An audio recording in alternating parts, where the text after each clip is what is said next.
महाराष्ट्राच्या राजकारणामध्ये सध्या भाऊबंदकीचे सामने रंगल्याचं पाहायला मिळते।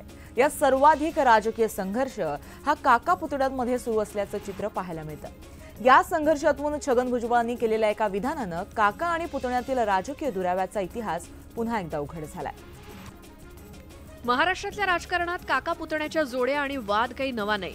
मुंडे काका पुतणे, ठाकरे काका पुतणे, पवार काका पुतणे या महाराष्ट्राच्या राजकारणातल्या पहिल्या फळीतल्या काका पुतण्यांच्या जोड्या।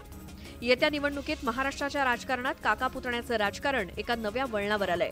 विधानसभेच्या पार्श्वभूमीवर महाराष्ट्रात काही मतदारसंघात काका विरुद्ध पुतणे अशी थेट लढाई रंगणार आहे आणि याच लढाईच्या निमित्तानं छगन भुजबळांनी राजकारणातल्या सगळ्या पुतण्यांच्या राजकीय डीएनएवर भाष्य केलं।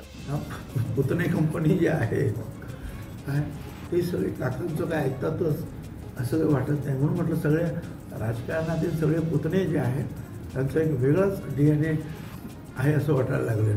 भुजबळांनी पुतण्यांबाबत केलेल्या या वक्तव्यावर समीर भुजबळांनीही प्रतिक्रिया दिली। त्या इकडच्या जनतेची मागणी आहे आणि त्या मागणीला आणि इकडची परिस्थिती बघता मी हा निर्णय घेतलेला आहे। महाराष्ट्राचं राजकारण सध्या काका पुतण्यांभोवती केंद्रित झाल्याचं दिसतंय। इंदापुरात आमदार दत्ता वरळी विधानसभा मतदारसंघात शिवसेना उभाटा पक्षाचे नेते आदित्य ठाकरेंच्या विरोधात शिवसेनेकडून मिलिंद देवरा यांना उमेदवारी देण्यात आली आहे। त्यामुळे मतदारसंघामध्ये हाय व्होल्टेज तिरंगी लढत होणार आहे। या तिरंगी लढतीत नेमकं कोण बाजी मारणार याकडे आता सर्वांच्याच नजरा लागल्यात। मंत्री एकनाथ शिंदे यांनी मोठा डाव टाकलाय।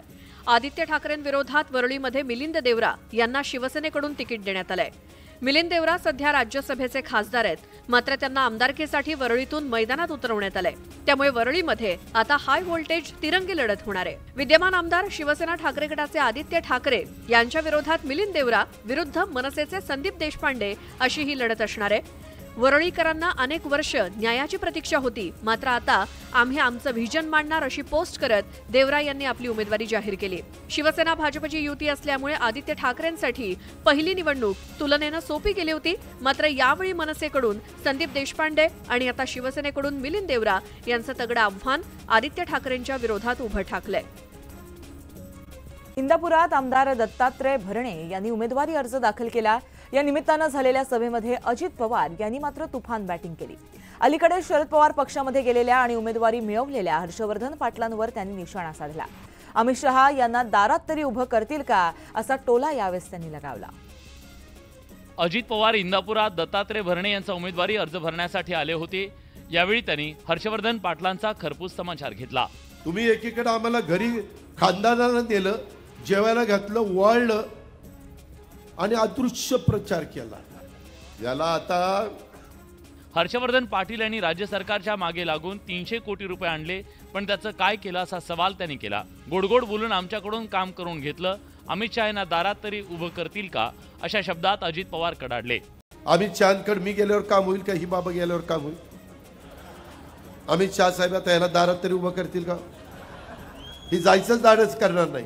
इंदापूरचा विकास हवा असेल तर दत्तामामा भरणेंना विजयी करा, मी निधी कमी पडू देणार नाही असा शब्द अजित पवारांनी दिलाय।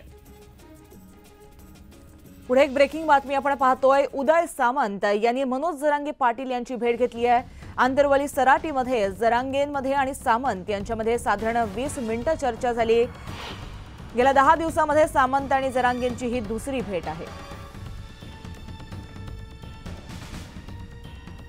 तर उदय सामंत आणि मनोज जरांगे पाटील यांच्यामध्ये जवळपास 20 मिनिटं चर्चा झाली। उदय सामंत मनोज जरांगे पाटील यांना भेटण्यासाठी आंतरवली सराटीमध्ये गेले। गेल्या 10 दिवसांचा जर आपण कालावधी पाहिला तर यामध्ये सामंत आणि जरांगेंची ही दुसरी भेट आहे।